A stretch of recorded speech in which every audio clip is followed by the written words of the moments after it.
Okay, good afternoon, student. Um, Students are still joining. Uh, as you know, the scheduled class will start from 1:35. But in the meantime, if you have any kind of query, then you can ask your query. Yes, yes. Good afternoon. Good afternoon.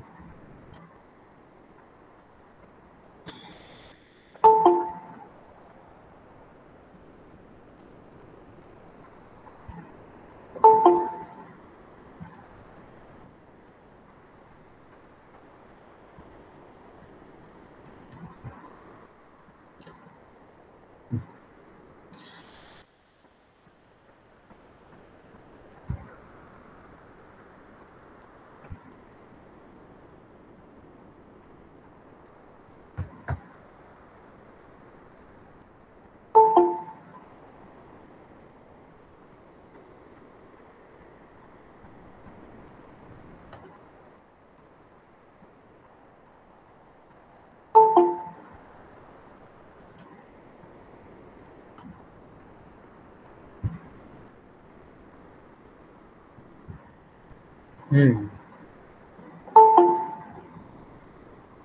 Do you have any kind of question related with previous sessions?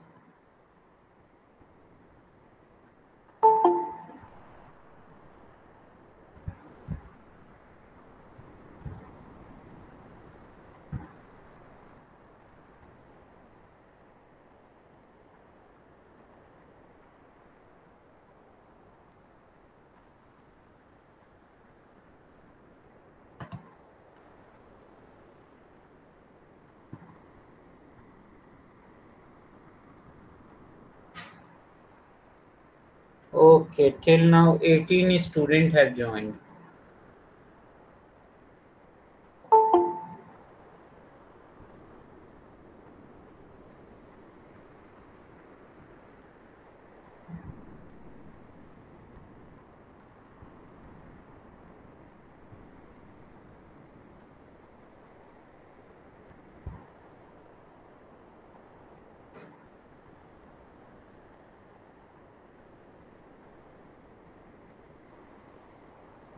Okay, can anyone tell me what we were studying in previous session?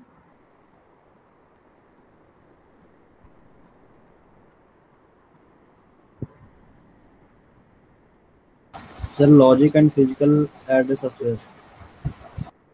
Okay, logical and physical address space. Okay, करवा दिया था sir. yes, yes.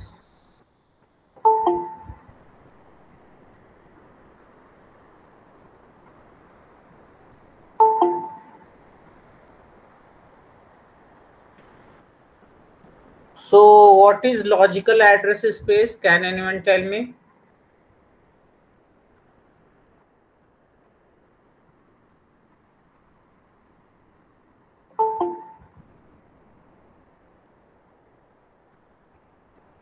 What is logical address space?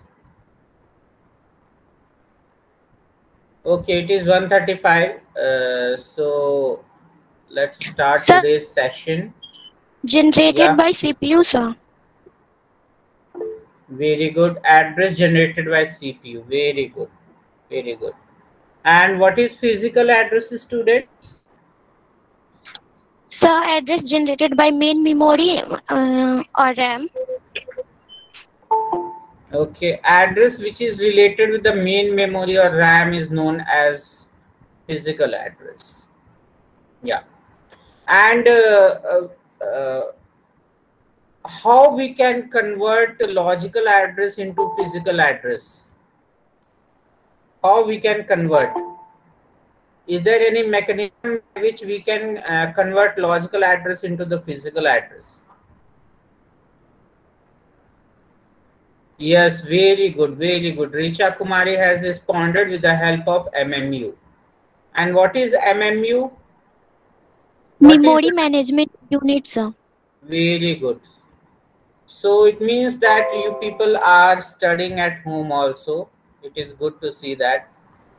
Okay, so in the previous class we was studying about logical and physical address space. We have studied about various types of stages of a program, and we have also seen that various types of binding related with a program. Rajiv Kumar is joining.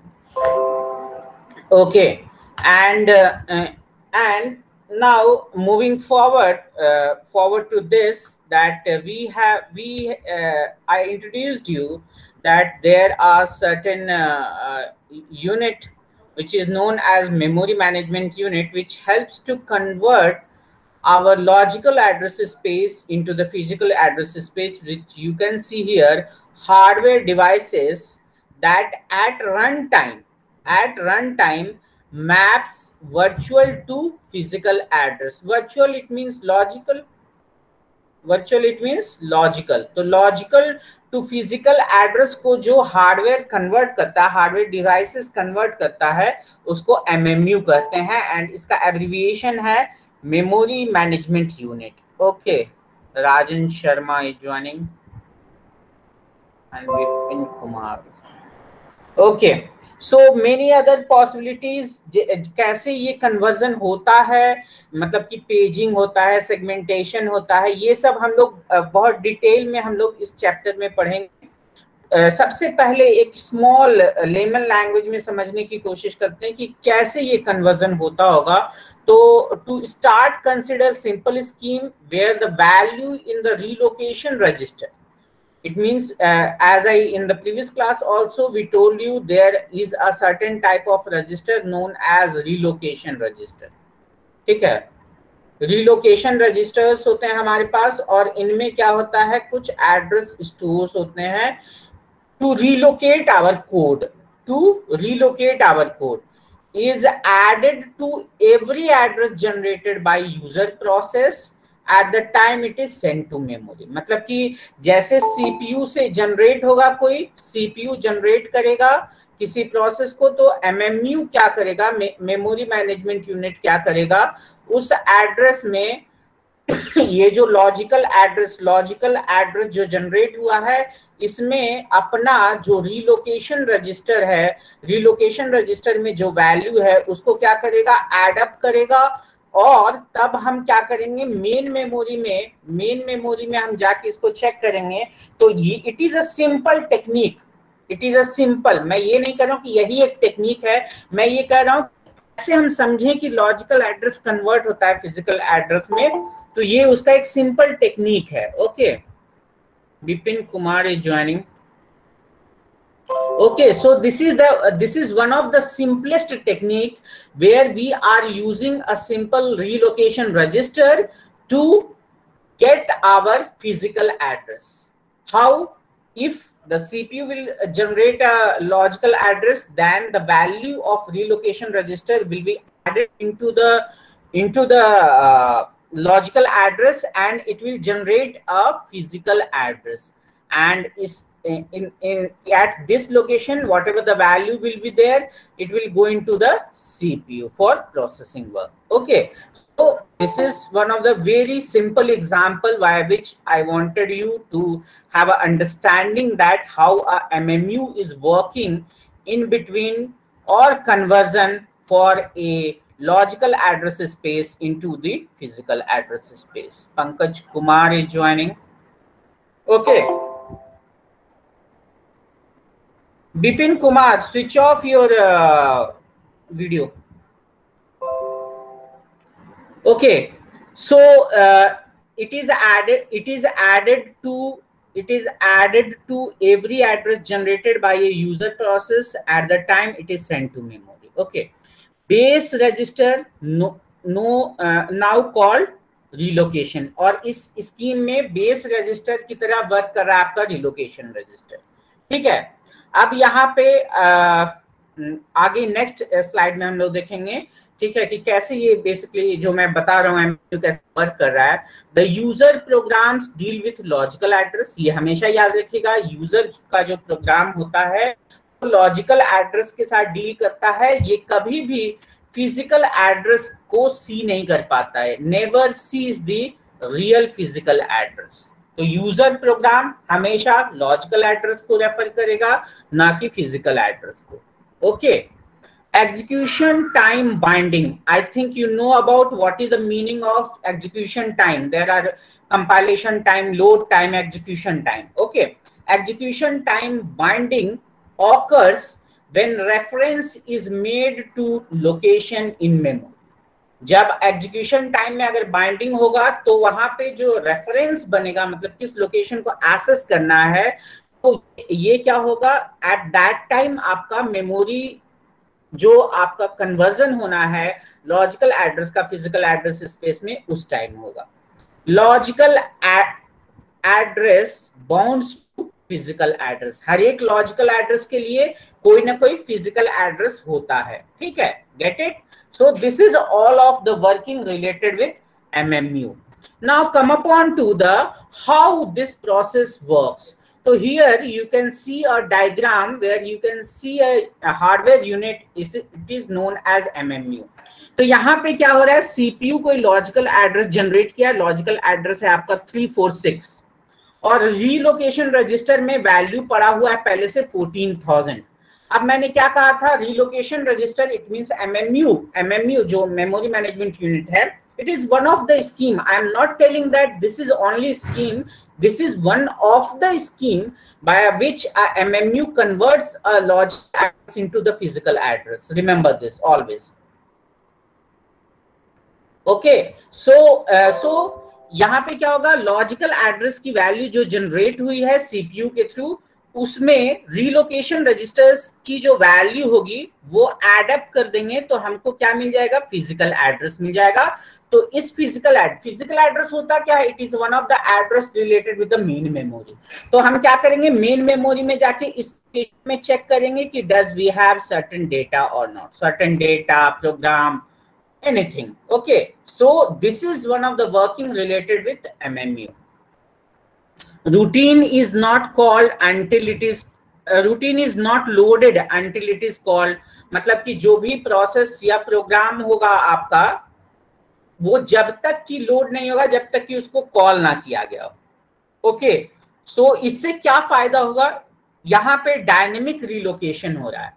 Dynamic relocation it means, dynamic का मतलब ही है आपका run time में ये work हो रहा है.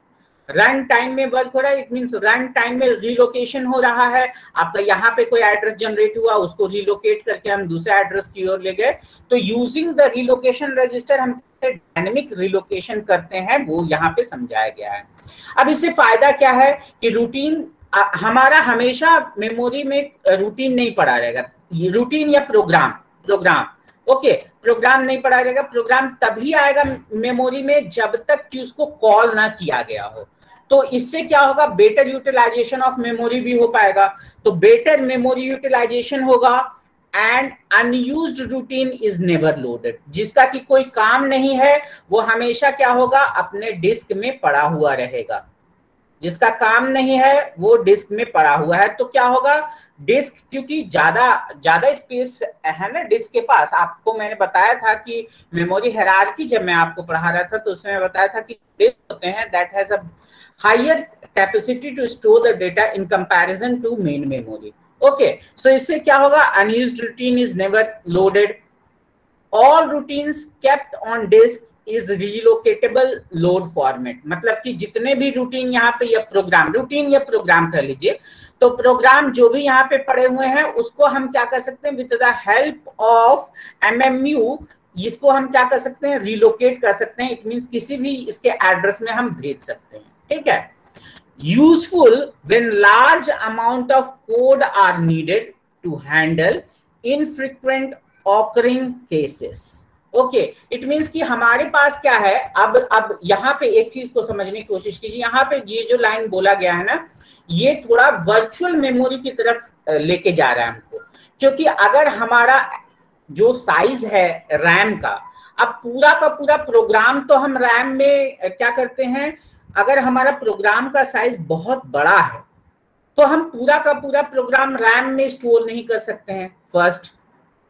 तो क्या होगा, इससे क्या होगा, क्योंकि स्पेस है नहीं ना, तो हम कैसे लोड करेंगे। तो उस सिनेरियो में क्या किया जाता है, प्रोग्राम को वेरियस पार्ट्स में ब्रेक किया जाता है, वेरियस पार्ट्स में उसको ब्रेक किया जाता है। और जो नेसेसरी पार्ट होता है, इट मीन जो प्रोग्राम का नेसेसरी पार्ट है, उस पार्ट को क्या किया जाता है, मेमोरी में ऑक्यूपाई किया जाता है। तो इस तरह से ये होता है कि लगता है कि हमारा पूरा का पूरा प्रोग्राम जो है वो मेमोरी में है। ये एक वर्चुअल इन्वायरमेंट क्रिएट करता है कि ऐसा लगे प्रोग्राम को कि वो पूरा का पूरा मेन मेमोरी में है, क्योंकि जो नीडेड है वो रन हो रहा है, जो नीडेड नहीं है वो बाहर है, जो नीडेड नहीं है वो ऐसे भी उसका कोई काम होता नहीं, तो इसलिए वो बाहर है। Okay, so this gives a flavour of virtual memory, कि हमारा एक बहुत बड़ा प्रोग्राम है या बहुत बड़े बड़े प्रोग्राम है, तो उनका कुछ पार्ट जो कि नीडेड है वही सिर्फ मेमोरी में है, ठीक है। So this is giving you insight about the virtual memory। अब यहाँ पे क्या होता है, no special support from operating system is required। अब इस सिनेरियो में क्या है कि कोई स्पेशल, अमन कुमार सिंह आपके क्लास में कोई है क्या? Aman Kumar? Yes sir. Okay, yes sir. तो आपका क्या होगा कि यहाँ पे ऑपरेटिंग सिस्टम से सपोर्ट का रिक्वायरमेंट उतना नहीं पड़ेगा, क्योंकि डायरेक्टली यहाँ पे क्या है, एक रिलोकेशन रजिस्टर है, उसमें वैल्यू जाकर के ऐड हो रहा है और वो मेन मेमोरी में जा रहा है। अब इसको क्या है, simply implemented through program design भी किया जा सकता है कि ये रिलोकेशन रजिस्टर की वैल्यू आप इसको ऐड कीजिए और ये लीजिए। OS can help providing libraries to implement dynamic loading, but OS can help in this mechanism by helping the library which is usable for the dynamic loading. So it is all about dynamic relocation using the relocation register. Okay, is it clear? Is it clear for all of you? Yes, student, please let me know. Is it clear for all of you?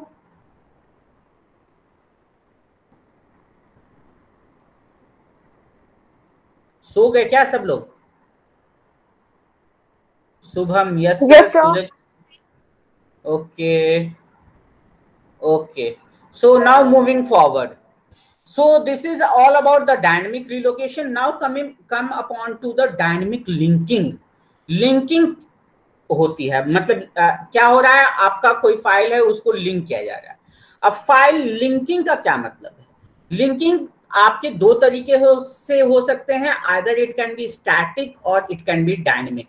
तो static linking का क्या मतलब है, सबसे पहले उसको समझते हैं। स्टैटिक समझ गए तो डायनेमिक भी समझ में आ जाएगा। स्टैटिक लिंकिंग क्या होता है, system libraries and program code. Libraries मतलब कि जैसे आप हेडर फाइल्स वगैरह यूज करते हैं ना, और program code, header files and program code. अभी इतना समझ, जैसे हेडर फाइल क्या हो गया, आईओस्ट्रीम हो गया, स्टूडियो हो गया, stdlib हो गया, मैथ हो गया, ठीक है, एल्गोरिथम हो गया। तो ये सब आपके जो लाइब्रेरीज के सिस्टम लाइब्रेरीज हैं एंड जो आपका प्रोग्राम कोड है, कंबाइंड बाय, यहां ध्यान दीजिएगा, combined by the loader into the binary program image. जो आपका प्रोग्राम होता है, प्रोग्राम को जब आप कंपाइल करते हैं तो कंपाइल करने समय उसका क्या होता है, आपका जो ऑब्जेक्ट फाइल बनता है, उसका ओबीजे फाइल बनता है, उसी समय आपका जो लाइब्रेरीज वगैरह होता है उनको भी वहां पे अटैच कर दिया जाता है, तो उस वो सिनेरियो आपका कहलाता है स्टैटिक लिंकिंग। ओके, वो सिनेरियो कहलाता है आपका static linking. It means compilation time ही आपका क्या हो गया, बाइनरी इमेज जो प्रोड्यूस किया प्रोग्राम का, उसी में आपका सिस्टम लाइब्रेरीज भी है, ठीक है। But for the dynamic linking postponed until execution time. यहां पे क्या हुआ, कंपाइल टाइम, यहां पे क्या हुआ, एग्जीक्यूशन टाइम। तो एग्जीक्यूशन टाइम में जहां पे लिंकिंग की जाएगी that is known as dynamic linking. अब क्या होता है, स्मॉल पीसेस ऑफ कोड, जो कोड होता है ना, आपने जो यहाँ पे प्रोग्राम लिखा, वो क्या होता है, that is called as code. और उसका अगर स्मॉल पीस हम ले ले, एक या दो इंस्ट्रक्शन या एक या दो लाइन, तो उसको कहा जाता है आपका स्टब। ध्यान दीजिएगा, STUB, stub, used to locate the appropriate memory resident library routine. और इन स्टब का यूज किया जाता है कि इनका एप्रोप्रिएट, इनका क्या प्लेस होगा मेमोरी में, उसके लिए इसको यूज किया जाता है। Stub replaces itself with the address of the routine, मतलब कि जो रूटीन है, प्रोग्राम है, उसका जो एड्रेस है उसके साथ स्टब को, मतलब स्मॉल पार्ट ऑफ जो कोड है उसको क्या किया गया, लाया गया and execute the routine. Okay, यही हम बात करना चाह रहे थे जब आपको वहां पे हम बता रहे थे कि आपका क्या होता है, प्रोग्राम का जो नीडेड पार्ट होता है उसको एग्जीक्यूट कराया जाता है। तो ये नीडेड पार्ट क्या हो गया, स्मॉल पीस ऑफ कोड जो होता है उसको यूज किया जाता है और इसको स्टब कहा जाता है। तो स्टब को क्या किया जाता है, जैसे ही इट इज नीडेड तो उसको एग्जीक्यूशन के लिए भेज दिया जाता है। Okay, so operating system check if routine is in process memory address। अब क्या होता है, जो स्टब यहां पे बना जिसको नीडेड है फॉर द एग्जीक्यूशन, वो सबसे पहले चेक होता है कि क्या ये जो हमारा कोड है वो क्या मेमोरी में, मेन मेमोरी में है या नहीं है। अगर ये नहीं है तो क्या किया जाएगा, इसको स्वैपिंग करवाया जाएगा in the main memory. Okay, if not in the address space, add to the address space, मतलब इसको क्या किया जाएगा, लाया जाएगा एड्रेस स्पेस में, ठीक है। Dynamic linking is particularly useful for libraries, मतलब जो लाइब्रेरीज होते हैं ना उनके लिए डायनेमिक लिंकिंग बेटर होता है। System also known as shared libraries, system को शेयर्ड लाइब्रेरीज भी कहा जाता है। Consider applicability to patch system library version में भी नीडेड। ओके, यहाँ पे पैचअप का भी काम होता है क्योंकि वर्जन अलग अलग वर्जन के भी होते हैं। आपका अगर डेव CPP 1.15 का है तो उसका अलग वर्जन का लाइब्रेरीज होगा, 2.48 का है तो उसका अलग वर्जन का होगा, तो वहां पे पैच का नीडेड होगा, ठीक है। तो this is all about dynamic linking. So now move upon to the swapping के बारे में ऐसे मैंने पहले भी थोड़ा आपको बताया है, तो चलिए उसी को और डिटेल में देखते हैं। तो यहाँ पे स्वैपिंग क्या हुआ, a process can be swapped temporarily out of memory to a backing store. मतलब कि बैकिंग स्टोर आपका क्या हुआ, डिस्क। तो डिस्क में जब किसी का नीड नहीं होगा तो उसको क्या कर दिया जाएगा, मेन मेमोरी में चूंकि ऐसे भी जगह कम है तो उसको क्या किया जाएगा, if it is not needed then उसको क्या किया जाएगा, बाहर निकाल दिया जाएगा। तो ये प्रोसेस मैं पहले ही बता चुका हूं, this is known as swap out. और अगर हमें इस यहाँ ब्लॉक में कुछ है दैट इज नीडेड तो उसको अगर हमें यहाँ लाना है then that is known as swap in. Okay, this will be called as swap in. तो बैकिंग स्टोरेज में हाई स्पेस है तो वहां पे हम क्या करते हैं, उसको ब्रॉट बैक करते हैं, वहां पे दे दिया जाता है। Swap temporarily out of the memory to backing storage and then brought back into memory for continued execution. When it is required तो उसको क्या किया जाएगा, वहां पे फिर से ब्रॉट बैक किया जाएगा। total physical memory space of a process can exceed physical memory। ये क्या बात कर रहा है? ये वही बात हो रहा है जो कि हमने बोला कि आपका जो, जैसे कि आपके पास जो मेन मेमोरी है that is a size of 256 MB। मैं एक केस ले रहा हूं कि इट इज अ 256 MB। और एक आपका सॉफ्टवेयर है जैसे कि मानते हैं कि विजुअल स्टूडियो है, उसका साइज अगर है 2.58 GB का। तो how this will run in this main memory? तो जो यूजफुल पार्ट होगा उसी को स्वैपिंग करवाया जाएगा, बाकी जो जिनका यूज नहीं है उसको स्वैप आउट कर दिया जाएगा मेन मेमोरी से।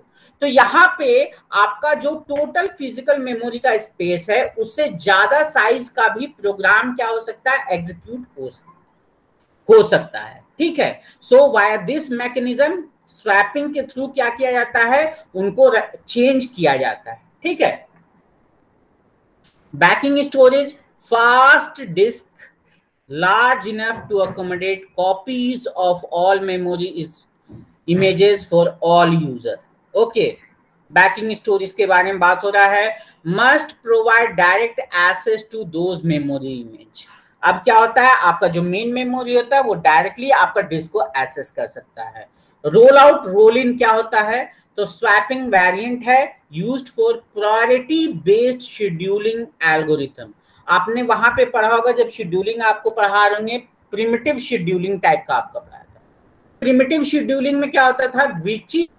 Which is meeting the condition.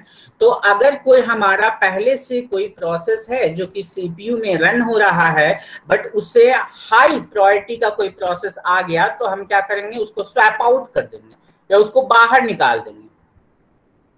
तो रोल आउट और रोल इन आपको उससे आप रिलेट कर सकते हैं। Lower priority process is swapped out, so higher priority process can be loaded and executed. Okay, अब यहाँ पे थोड़ा देखने वाली बात है, जो वहां पे हम बात करते थे कॉन्टेक्स्ट स्विचिंग टाइम होता है। तो कॉन्टेक्स्ट स्विचिंग टाइम के बारे में भी यहाँ पे आ रहा है कि major part of swap time is transfer time. मतलब कि आपका इस जो ब्लॉक है विच इज नीडेड, इसको ट्रांसफर करने में ट्रांसफर टाइम जो लगता है वो मेजर पार्ट होता है आपका स्वैप टाइम में। ठीक है। Total transfer time is directly proportional to the amount of memory swapped. मतलब कि अगर आपका 256 KB का अगर ब्लॉक स्वैपिंग हो रहा होगा और 512 MB का ब्लॉक स्वैप हो रहा होगा तो eventually this will take less time in comparison to this because the size of this 512 MB is greater in relative to 256 KB। तो डायरेक्टली प्रोपोर्शनल होता है किसका? जो मेमोरी हमको स्वैपिंग करवाना है। ठीक है। सिस्टम मेंटेन्स करता है आपका एक रेडी क्यू। रेडी क्यू में पूरा आपको जानकारी है कि रेडी क्यू क्या होता है। Of ready to run process which have memory images on disk. So this is all about swapping. Now you can see the schematic diagram of the swapping. Here you can see we have a main memory, we have a backing storage, and we have two process 1 and process 2. Now operating system तो main memory में रहता ही रहता है, ये आप सभी जानते हैं। अब आपका जो रिमेनिंग पार्ट होता है मेन मेमोरी में वो हो गया आपका यूजर स्पेस। तो ये यूजर स्पेस में क्या हुआ कि पहले से आपका प्रोसेस जो है वो P1 यहाँ पे पड़ा हुआ था, but now there is no need of P1, we want P2 to execute. तो क्या होगा? P1 को स्वैप आउट किया जाएगा। स्वैप आउट करने के बाद जब स्पेस खाली हो जाएगा तो P2 को क्या किया जाएगा? स्वैपिंग करवाया जाएगा। So this is all about swapping diagram. कहीं भी बहुत आराम से आप बना सकते हैं if you have a little concentration on this। okay, सभी को समझ में आया स्वैपिंग क्या होता है, कैसे ये काम करता है? मेन मेमोरी, फिर मेन मेमोरी या बैकिंग स्टोरेज क्या होता है? Yes student, please respond me. Okay, Prem Prakash को समझ में आ गया, बाकी सबका क्या है? What is the situation of other student? Yes sir. Okay, Vipin Kumar, Shubham, yes sir. Okay, Pankaj को भी समझ में आ गया। Okay okay, very good. So this is about the swapping. So now moving forward, what we was talking earlier also, that what is the context switching time. तो context switching time क्या होता है? Can anyone tell me what is context switching time?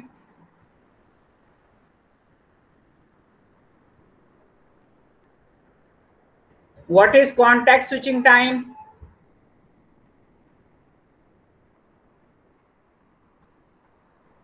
Yes, student, please respond. What is context switching time?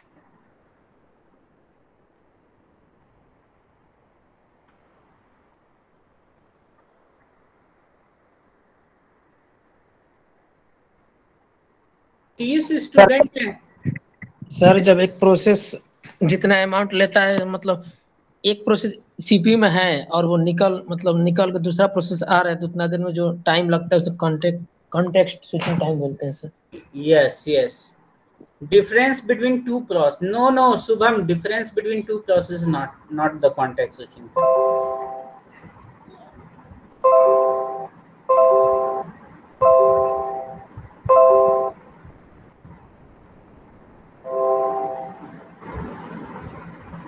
Okay, so we have seen also the context switching time. तो context switching time में आपका include होता है time for the swapping. Swapping का जो time होता है वो भी इंक्लूडेड होता है.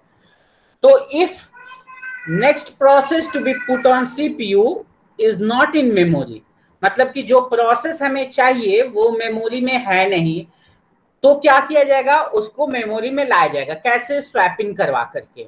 Need to swap out a process. सबसे पहले जो मेमोरी में पहले से पड़ा हुआ है उसको क्या करना पड़ेगा? यूजर स्पेस में अगर कोई प्रोसेस पहले से पड़ा हुआ है तो उसको क्या किया जाएगा? उसको बाहर निकाला जाएगा, स्वैप आउट करवाया जाएगा. और जो प्रोसेस हमें नीडेड है उसको क्या किया जाएगा? बैक स्टोर से आपका स्वैप करवाया जाएगा, स्वैप इन करवाया जाएगा. तो ये जो टाइम लगता है इन दोनों के बीच में, इसमें आप देख रहे होंगे स्वैपिंग टाइम भी इंक्लूडेड है. तो कॉन्टेक्स्ट स्विचिंग होता है आपका. कॉन्टेक्स्ट स्विचिंग जब हम एक प्रोसेस को सीपीयू से बाहर निकालते हैं और दूसरे प्रोसेस को सीपीयू में लाते हैं, तो यहाँ पे आपका स्वैपिंग भी इंक्लूडेड है. Context switching time can be very high उस सिचुएशन में जहां पे कि आपका एक प्रोसेस की अभी मेमोरी में है नहीं और उसको रन करवाना है, तो उसको कहां से लाना होगा? बैकिंग स्टोर से लाना होगा. बैक स्टोर से अगर हम ला रहे हैं तो उसके लिए लॉजिकल एड्रेस जनरेट कीजिए, फिर एमएमयू क्या करेगा? उसको कन्वर्ट करेगा कि उसका फिजिकल एड्रेस क्या उसको लोकेट होना चाहिए, तो उसको फिजिकल एड्रेस मिलाएंगे, और जो पहले से पड़ा हो उसको बाहर भी भेजेंगे. तो इसमें बहुत हाई टाइम भी लग सकता है. So this is all about the context switching related with the CPU. इतना ही जानना है हमें इस स्लाइड से. ठीक है, अब हम कॉन्टेक्स्ट स्विचिंग एंड स्वैपिंग में कुछ और बातें हैं उसको भी यहाँ पे देख लेते हैं. Other constraints as well as swapping, pending input output. It means कि अगर जो प्रोसेस था उसका कोई पहले से जो प्रोसेस था उसका कोई पेंडिंग इनपुट आउटपुट तो नहीं है, तो can not swap out input output, would occur to a wrong process. मतलब जो प्रोसेस को हम स्वैप आउट करवा रहे हैं उसका कोई पेंडिंग इनपुट आउटपुट तो नहीं है. अगर पेंडिंग इनपुट आउटपुट है तो ये रिजल्ट हो जाएगा कि आपका एरर हो जाएगा, रॉन्ग रिजल्ट प्रोड्यूस कर सकता है. और always transfer input output to kernel space, क्योंकि कर्नल स्पेस आपको पता है कि यहाँ पे क्या होता है, यहाँ पे आपका जो हम प्रिंट नहीं कर सकते हैं उस चीज को, तो इनपुट आउटपुट जो का है उसको अगर हम ट्रांसफर करते हैं कर्नल स्पेस में तो it will be not giving a wrong result. अब इसको कहा जाता है known as double buffering, but as a double buffering हम कर रहे हैं तो यहाँ पे ओवरहेड भी ऐड होगा आपका. Okay, so this is all about the context switching. इतना डेप्थ में हमें नहीं जानना है. नेक्स्ट आते हैं हम जो मेमोरी का मैनेजमेंट का एक टाइप है which is known as contiguous allocation. Continuous नहीं, कंटिजियस एलोकेशन। कंटिजियस एलोकेशन क्या होता है, जैसे मैं एग्जांपल भी पहले भी दे चुका हूं। कंटिजियस एलोकेशन क्या हुआ, main memory must support both OS and user process. आपका जैसे कि इसके पहले भी डायग्राम, जो स्कीमेटिक डायग्राम था ऑफ स्वैपिंग, उसमें भी आप देखेंगे कि मेन मेमोरी के अंदर में ही आपका क्या होता है, ऑपरेटिंग सिस्टम भी होता है और जो अदर स्पेस होता है उसको यूजर स्पेस कहते हैं। इसीलिए कहा जाता है कि आपका मेन मेमोरी ओएस और जो यूजर प्रोसेस है दोनों को सपोर्ट करना चाहिए। तो इस तरह से क्या हो जाता है, इस तरह से हमारा क्या हो गया, we have a limited resource, must allocate efficiently. अब जो इतना रिसोर्स है हमारे पास, इसी का हमें इफिशिएंट यूटिलाइजेशन करना है कि हम कैसे इसको यूज कर सकें। Contiguous allocation is one earlier method. पहले जो मेथड यूज किया जाता था उसमें क्या किया जाता था, कंटिजियस एलोकेशन किया जाता था, क्योंकि वहां पे कंटिजियस का क्या मतलब हुआ, अगर हमें स्पेस प्रोवाइड करना है किसी प्रोसेस को, तो यहाँ पे अगर एड्रेस है 40000 और अगर हमें 445 KB का स्पेस हमें एलोकेट करना है, तो इसमें क्या हो जाएगा, इसमें डायरेक्टली आपका ऐड हो जाएगा। तो ये क्या हो गया, ये हो गया आपका कंटिजियस एलोकेशन। हम इसको ब्रेक नहीं किए, इसको स्मॉलर पार्ट में या और किसी पार्ट में हम इसको ब्रेक नहीं किए, हमने कंटिजियस इसको एलोकेट कर दिया। कंटिन्यूस एलोकेशन जैसे अरे का होता है, कंटिन्यूस एलोकेशन उस टाइप का एलोकेशन कर दिया। तो ये एक अर्लियर मेथड है। Main memory usually into two partition. Resident operating system is usually held in low memory with interrupt vector. तो आपका जो ऑपरेटिंग सिस्टम होता है ये यूजुअली जो लो स्पेस होता है ना, 0th लोकेशन से लेकर के जितना इसका साइज है उसमें ये स्टोर किए जाते हैं। User process then held in the high memory. आपके जो ऊपर वाले पार्ट होते हैं हाई मेमोरी, इसमें यूजर प्रोसेस आते हैं। Each process contained in single contiguous section of memory like this. ये पूरा कंटिन्यूस सेक्शन में है। अगर हमें 512 KB का रिक्वायरमेंट है तो फिर क्या होगा, इसमें आपका ऐड हो जाएगा आपका 512 KB।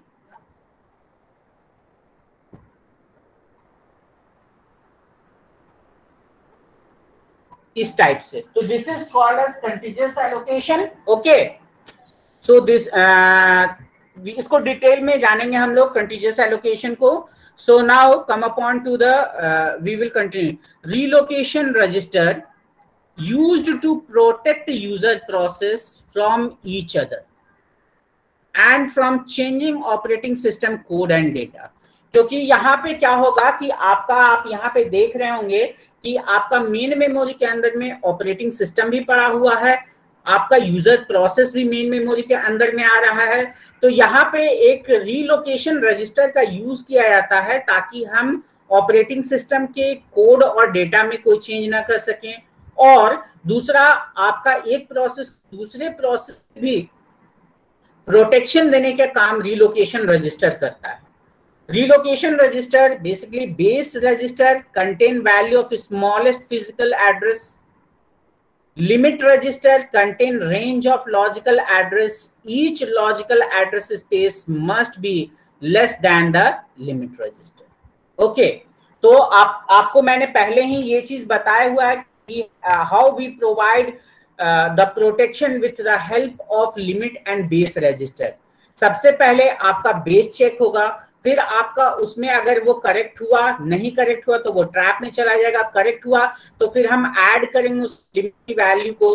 फिर लिमिट की वैल्यू को जब ऐड किया जाएगा तो रिजल्टेंट जो प्रोड्यूस होगा फिर उसको चेक किया जाएगा कि क्या वो विद इन द रेंज है या नहीं है। नहीं है तो फिर से उसको ट्रैप किया जाएगा और है तो उसको मेन मेमोरी में भेज दिया जाएगा।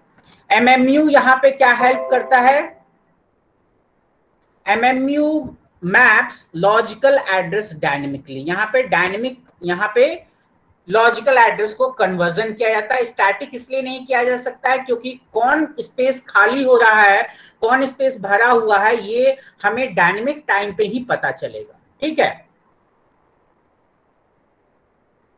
अब यहाँ पे hardware support for relocation and limit register, you can see a hardware support here. Here we have a CPU, as you know the address generated by CPU is known as logical address space। तो सबसे पहले logical address, जो logical address generate होगा, जैसे कि मैंने बताया, मैंने एक एग्जांपल भी दिखाया था आपको, जैसे कि एक लॉजिकल एड्रेस जनरेट हुआ 346। अब ये चेक होगा कि क्या ये within the limit register आ रहा है, मतलब कि अगर 500 है इसकी वैल्यू, अगर within the limit register आ रहा है, 346 इज लेस देन 500, तो क्या हो जाएगा, लेस देन 500 है तो यस प्रोसीड करेगा।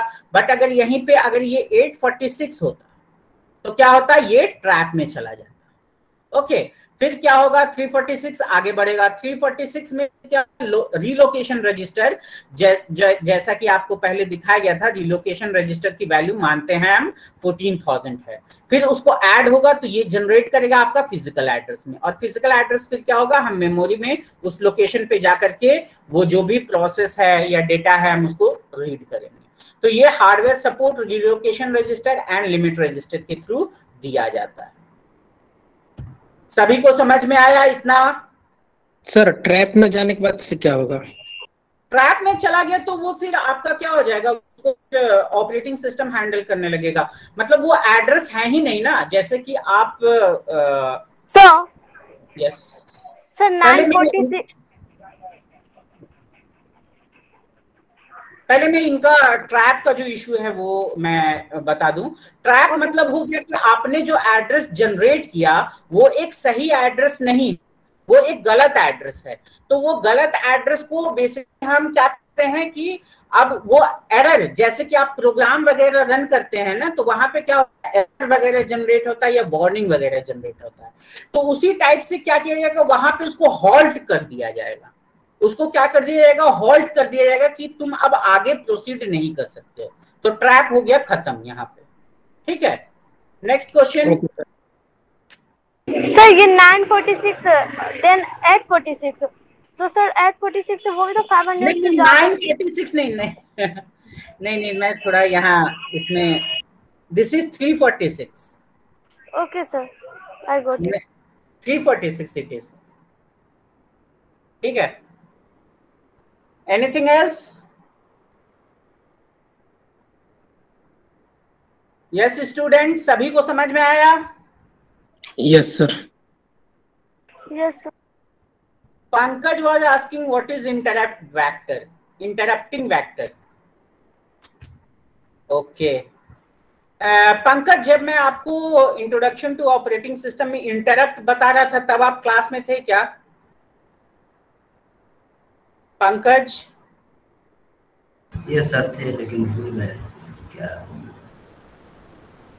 ओके, सो फिर से वो लेक्चर को आप फिर से एक बार देखिएगा, मैंने पूरा इंटरप्ट को उसमें बहुत डिटेल में बताया हुआ है, एंड एज उसमें भी बहुत टाइम लगा था इंटरप्ट में।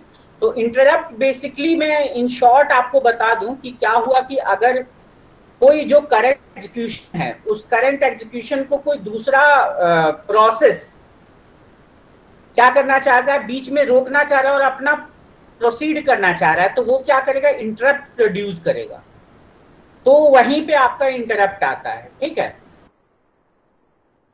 Okay, now it is time for your attendance. Okay student, and in the mean time if anyone have any kind of query then do let me no.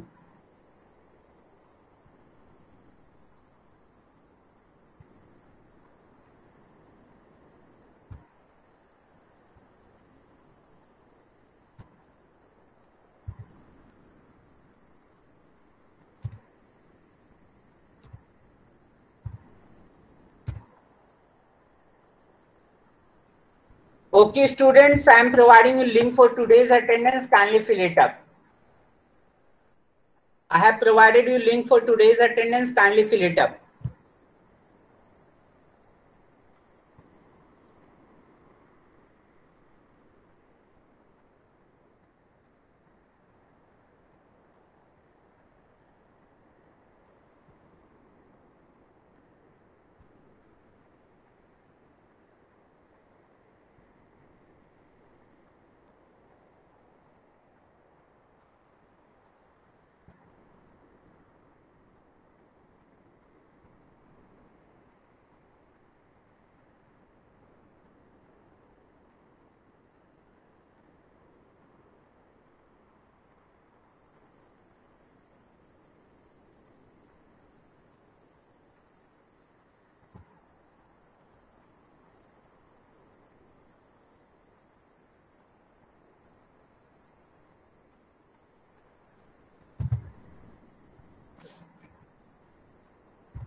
And yes, student, as I also told you in the previous session, and that kindly attend the classes on regular basis. And if you will not have 60% attendance, then I will not permit you to enter for the test too. And I have seen that Pappu is already informed all of you about this thing. Please keep in mind that you must have at least 60% attendance.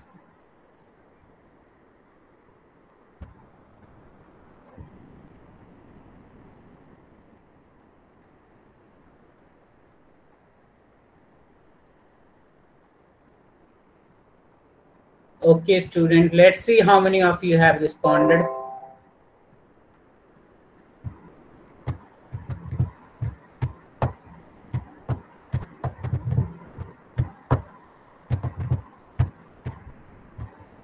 Okay, till now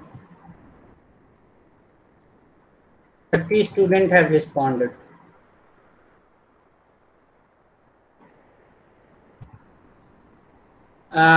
I'm closing the link. 32 have already responded. किन्हीं का बच गया क्या? Open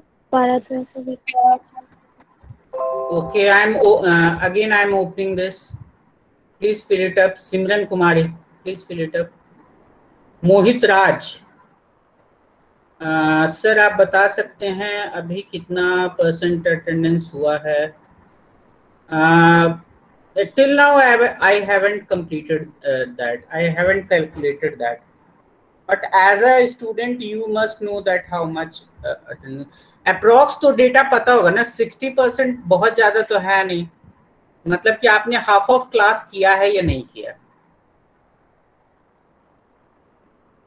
ठीक है. Okay, सभी लोगों ने अटेंडेंस दे दिया, किन्हीं का बाकी तो नहीं है?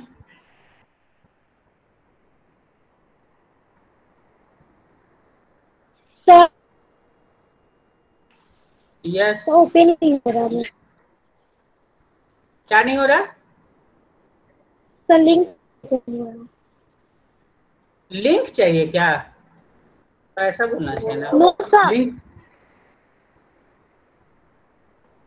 I've sent you link again, please. Okay.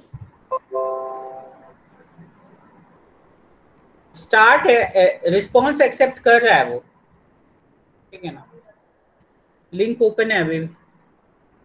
Okay अंकित, अगर आप लास्ट अप्रैल से कर रहे हैं तो तब आई थिंक कोई दिक्कत नहीं होगा आपको. If you are attending classes from last April.